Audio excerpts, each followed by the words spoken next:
What is the craziest thing you've seen somebody do at the workplace? 1. When I was 14, I worked at a floral business that basically hired anyone. My duty for that day was to stand in one of the greenhouses and shove seeds into little soil pots all day. I was partnered up with this guy, probably in his early 20s, a typical burnout with the 24/7 confused look, who would spend all day telling everyone how much of a badass he was. My boss was fucking insane. He had an incredibly short temper.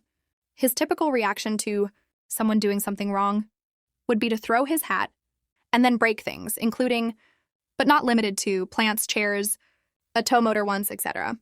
Anyways, apparently the kid I was working with fucked something up, and the boss had just noticed it. He comes storming into the greenhouse, red in the face.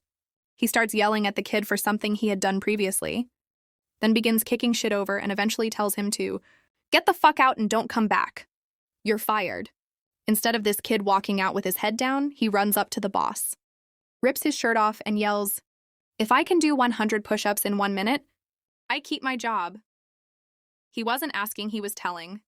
He drops down and begins doing the fastest push-ups I've ever witnessed. He mumbled his way to 100, put his shirt back on, walked back to the bench, and continued planting seeds like nothing ever happened. The boss never said another word. 2. I was an operations duty officer for an airline in Canada. Our office was on the second floor of a hangar with planes and stuff. I had to supervise flight dispatchers.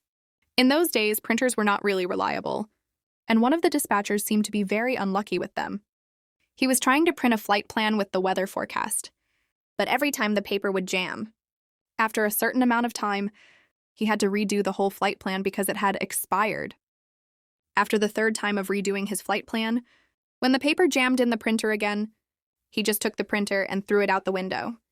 It flew by the wing of an ATR-42 and crash-landed next to the landing gear. Everyone in the office went livid. I had to leave because I couldn't hold my laughter in. 3. A guy I used to work with at a Sonic drive-in once hopped out of the drive-thru window while wearing skates to chase down a woman who'd left her credit card. My coworker didn't quite get to her before she got out of the lot, but he persevered and caught up with her at the light about a quarter mile down the road. I was thoroughly impressed. 4. I worked as tech support, front desk, with an ISP. A client told me that any email he sent was always returned to him. I asked him if he knew the mailer daemon error message. He said he didn't know what I was talking about and proceeded to pull out 2 or 3 envelopes with an email address written on them, complete with a stamp.